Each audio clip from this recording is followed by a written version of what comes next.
We don't play the social game. We are social. Power 98.5. You're listening to Power 98.5, powered by United Angels Dream, your #1 resource for public relations, entertainment, and multimedia. Contact them today at unitedangelsdream.com.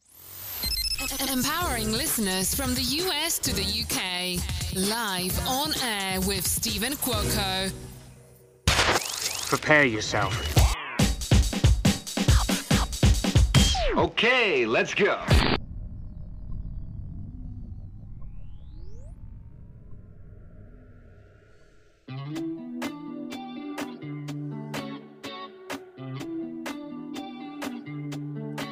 You're coming over, right? Maybe you'll leave and stay the night. If I play it right, yeah, you're making the room spin around like I can't hold my liquor down. Yeah. And I hope you don't think that I'm typical, 'cause we got something more than just physical. Yeah, ooh, darling, I'm a fool, but you love it. I can swim in the moment, but tomorrow I'ma deal with deep shit.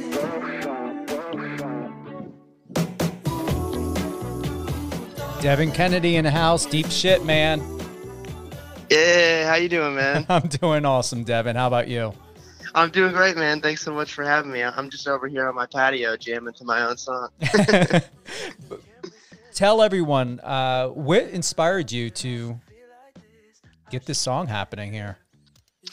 Yeah, I wrote it with some great friends of mine, great collaborators, and we were just talking about how taking risks is so important for progress in career stuff and relationship stuff and kind of in life in general, and I think taking risks regardless of the outcome is super important. Like I've chosen to be in a creative industry and taking a risk in that regard, and I've done the same in relationships, taking risks, let people know how I feel, and sometimes you just got to do it and pull the trigger regardless of the outcome. So we wanted to write about that, and we really wanted to kind of capture the carefree vibe of that concept, and I think we did it really well with this kind of like indie leaning summer track.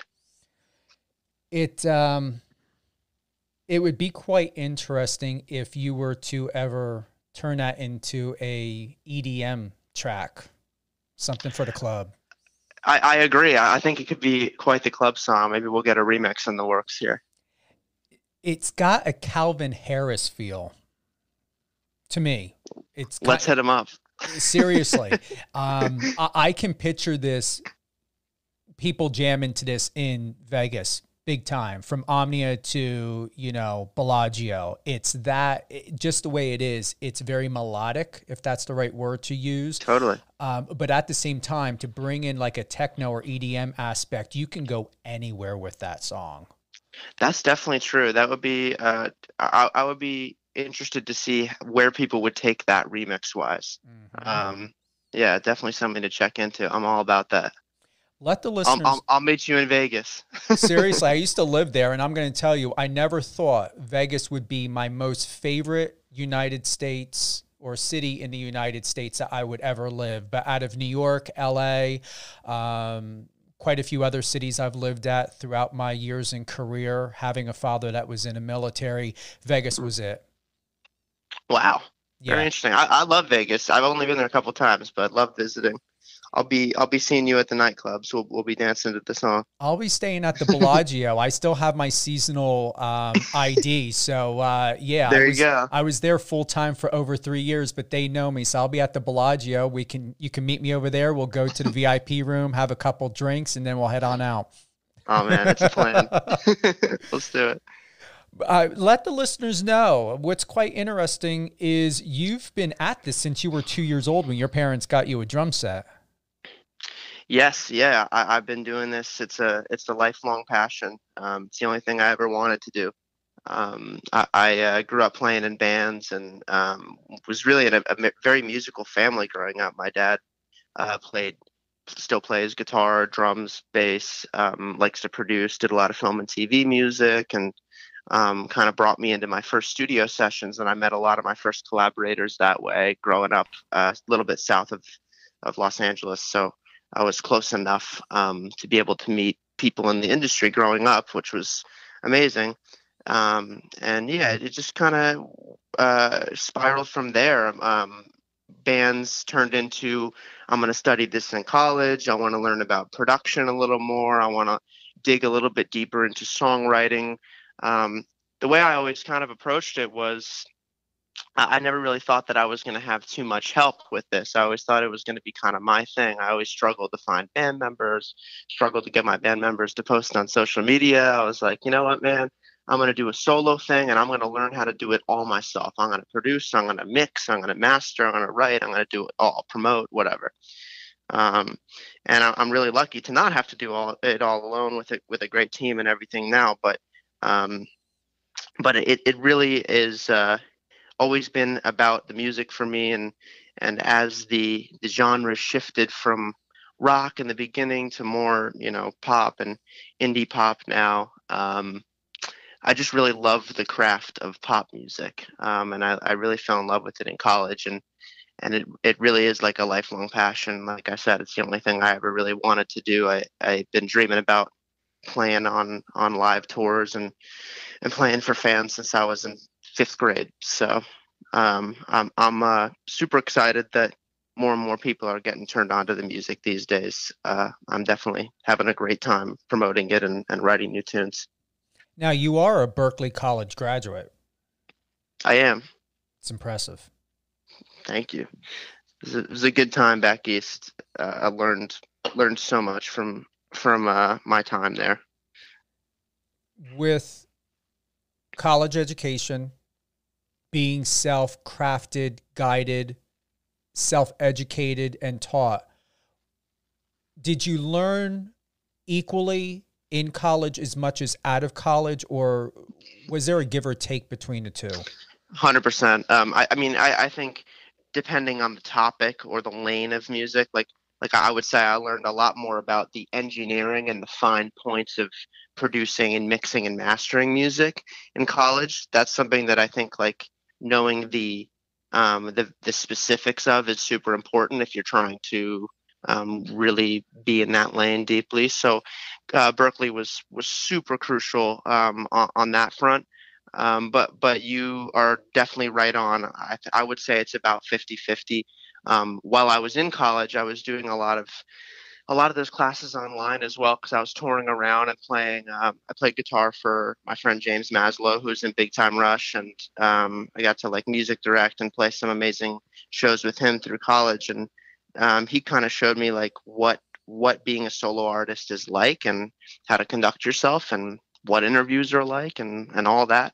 So I would say combined with, the Berklee experience, learning kind of the specifics of promotion and mixing and mastering and writing, and taking those tools and applying them to real life, which real industry experience during college at the same time. I think I kind of got the best of both worlds, because when I came out, I wasn't like starting over and just starting to do sessions writing, or just starting to play shows, or whatever it may be. I kind of had some experience doing that, and it helped me really get the ball rolling for my solo stuff earlier, coming right out of college.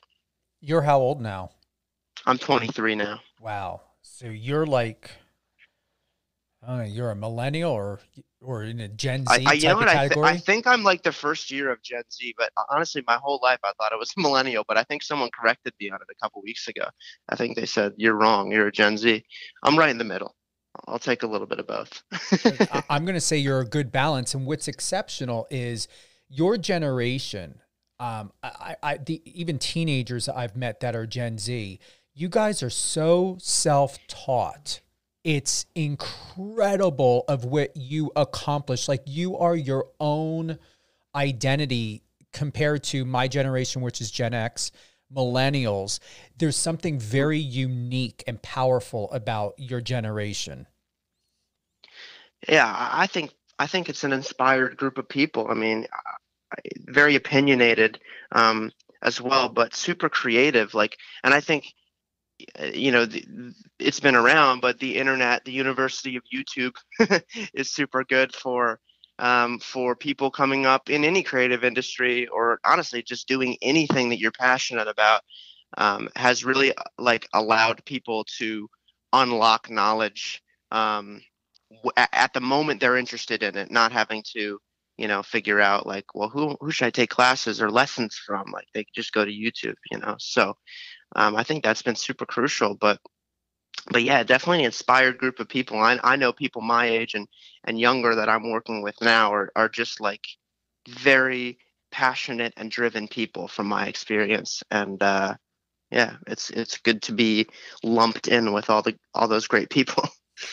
Well, I'm going to tell you, the music industry and entertainment industry alone, and I've been saying this to my mentors, to people in the industry behind the scenes, you guys better get ready, because if you thought the millennials were packing a punch, get ready for the Gen Zs, because they're going to change and you guys are changing already, but are going to throw everyone for a loop, that whatever they think of how the industry is going to be or should be, you guys have got something else to say about that, and I like it.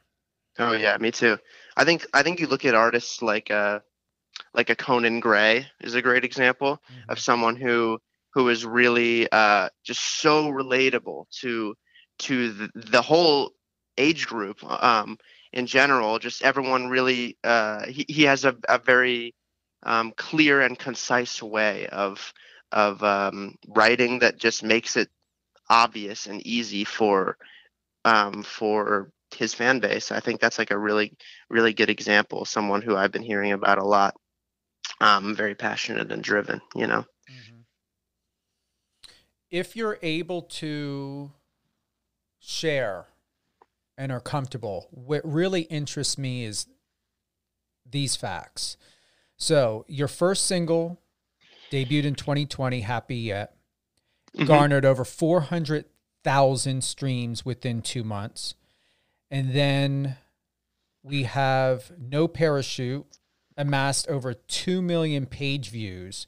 How on earth are you getting these numbers? Now, before you answer, it makes sense to me because of who you are as a talented artist. But someone who's not in the music industry, if I were to want to be someone in your category, how on earth is this getting accomplished? Because it baffles me.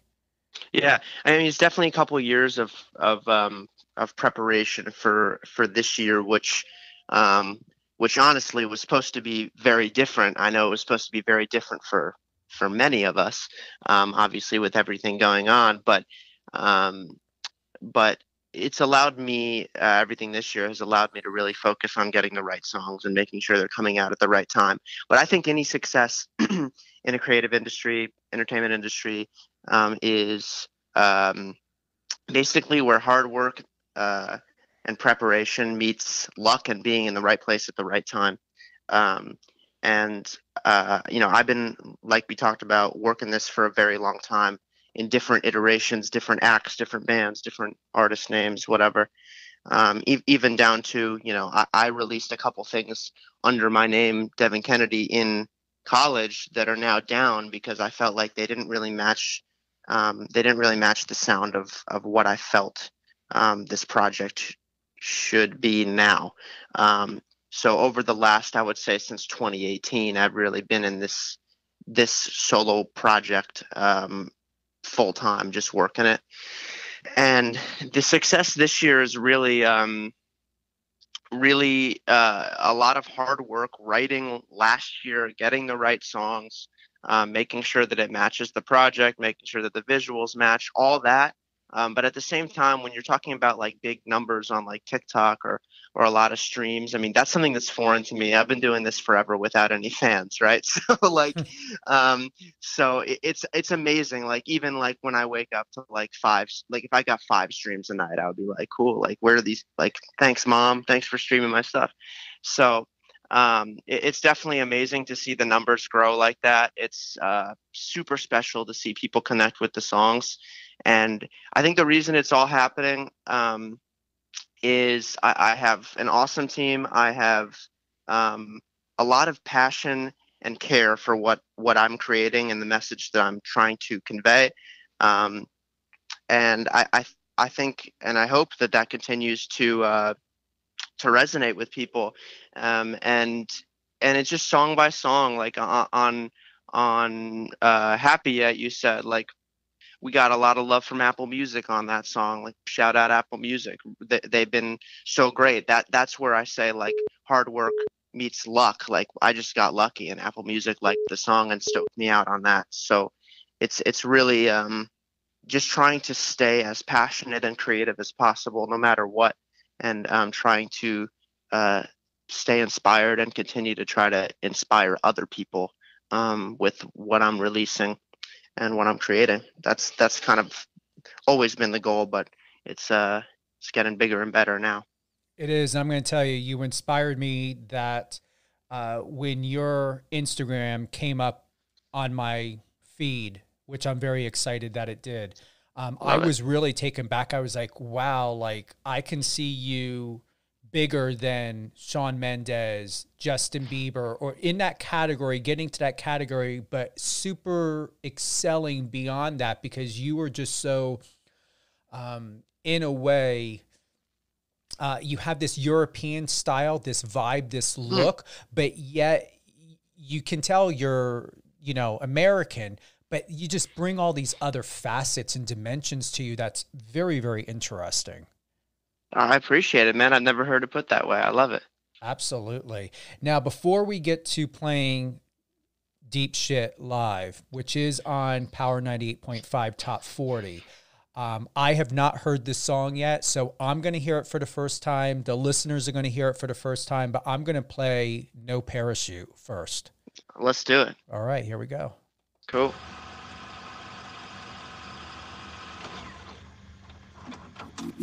Stay the night. I can't be alone tonight. You're the only one who makes it safe to open up. When I'm tripping over us, you catch me every time. Cause you're my melatonin at 2 a.m. when I'm stoning in a state of mind.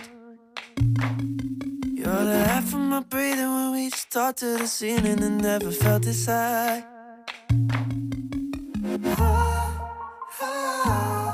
You make me feel like I'm flying. You make me feel like I'm flying. With no parachute, me and you take a risk I never do. You make me feel like I'm flying. Jump with me, we could fall 1,000,000 feet. It don't matter where we land. When my heart is in your hand, it's like a remedy. And when I can't breathe, you're my melatonin at 2 a.m. when I'm stoning in a state of mind. You're the half of my breathing when we just talk to the ceiling and never felt this high. Never felt this high. You make me feel like I'm flying. You make me feel like I'm flying. With no parachute, me and you take a risk I never do. You make me feel like I'm flying. With no parachute, no parachute. With no parachute, no parachute.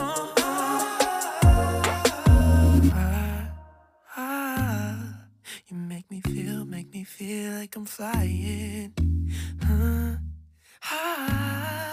Make me feel like I'm flying. Hey now. All right. While I was listening to, I'm like, all right, that's getting on the rotation as well. So we're gonna have. We'll need to add that one too. It is getting added. I just went and processed it, so we're gonna do that. Hey, thank you, man. Appreciate it.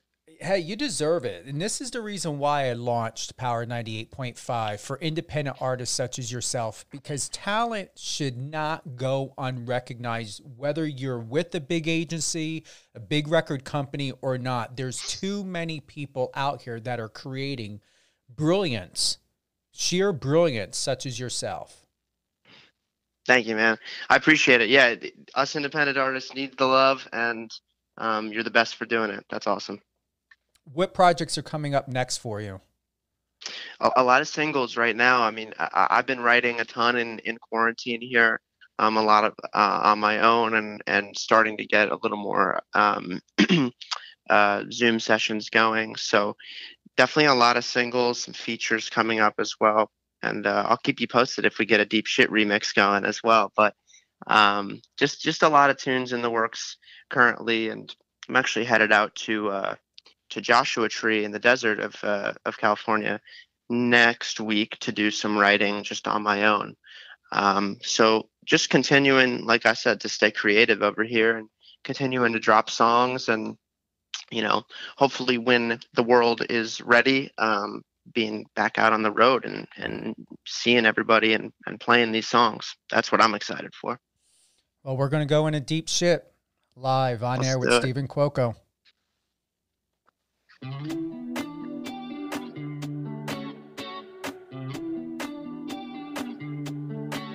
You're coming over, right? Maybe you'll leave and stay the night. If I play it right, yeah, you're making the room spin around like I can't hold my liquor down. Yeah. And I hope you don't think that I'm typical, 'cause we got something more than just physical. Yeah, ooh, darling, I'm a fool, but you love it. I can swim in the moment, but tomorrow I'ma deal with deep shit. Ooh, darling, is it cool that I'm falling? I can swim in the moment, but tomorrow I'll be feeling deep shit. It's like I can't resist. I never thought that I would feel like this. I should get a grip. It's the way that you're holding the wheel that's driving me crazy. Yeah, I hope you don't think that I'm typical, 'cause my love sickness making me clinical. Yeah, ooh, darling, I'm a fool, but you love it. I can swim in the moment, but tomorrow I'ma deal with deep shit. Ooh, darling, is it cool that I'm falling? I can swim in the moment, but tomorrow I'll be feeling deep shit.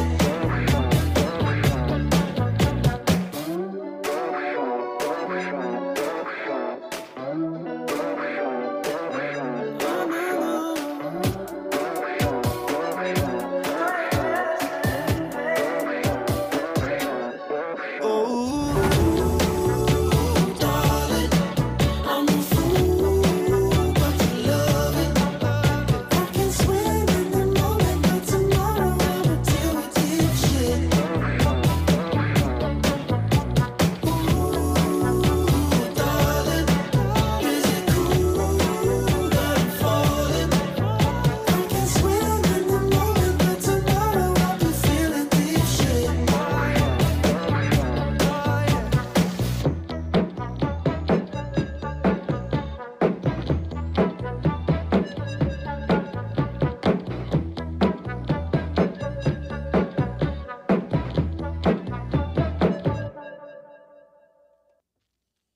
Are you, or do you have full creative direction and final, how would I ask this? Like the final cut of everything from beginning to end with your videos, photos, music? Yeah, literally everything. I'm fully independent, so my team is just like management and publicists currently. So I'm I'm in creative control of literally the moment the song is started to the moment it's released to the moment the video drops, every little bit of it. I literally have no recommendations for you on any level. Seriously, like, you've got this. Thank you, man. I appreciate it. I'm having a great time. I'm never going to stop. So, you know, the more people finding out about it, more the merrier, right? But I'm just here dropping music that I love, and I'm glad that people are enjoying it too. Or do you plan on co-producing, co-working with any female artists, any male artists in the future? I do. I mean, there are so many artists I would love to work with. I am working, collaborating with a ton of people right now. I've got something in the works. I don't think I'm allowed to talk about it yet, but how about you'll be the first to know when it's coming? A female collab is in the works currently that I think everybody will be super pumped about. So we got to bring both you and her on the show. Oh, that'd be great. Oh yeah. I mean, come on. First come, first serve. We're going to roll it out red carpet. There you go. Let's do it. I'll wear my tux. Please. I've got one too. I haven't pulled that sucker out in like over 2 years. So give me a reason to wear it. Let's do it. Who would you like to give a shout out to? How about, let's do a quick shout out to Ian, Dan, and Rebecca, who wrote and produced Deep Shit with me. They're a killer. Shout out to Lucas, who also did No Parachute with me. Love my collaborators. You guys are talented. Shout out Mom. Shout out Dad. You know, the usual. Shout out Mr. Neb, manager. Killing it. There you go. There's my shout outs for the day. Any closing thoughts, my friend? Dude, thank you so much for having me. I really appreciate all the looking into my whole life prior to the current music coming out. It's always nice when people dig into the past a little bit. I love reminiscing and talking about kind of how all this came to be. It's super interesting. So I appreciate you being on top of it. I had a great time. Absolutely. And we're going to do this in layers because this isn't going to be the first run that Devin's going to be on Power 98.5, and we're going to let the story unfold and all the nooks and crannies that make you, Devin Kennedy, come as time goes on. There it is. All right. That's perfect. Thank you very much, Devin. Let everyone know where they can find you, please. You can find me online, any socials at Dev Kennedy Music, and then anywhere you stream music at Devin Kennedy. Thank you, Devin, for being with us today on Power 98.5. It truly is an honor. Everyone, Devin Kennedy, Deep Shit. Thank you so much. You're there welcome. It is.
Friend us on your socials and let's connect.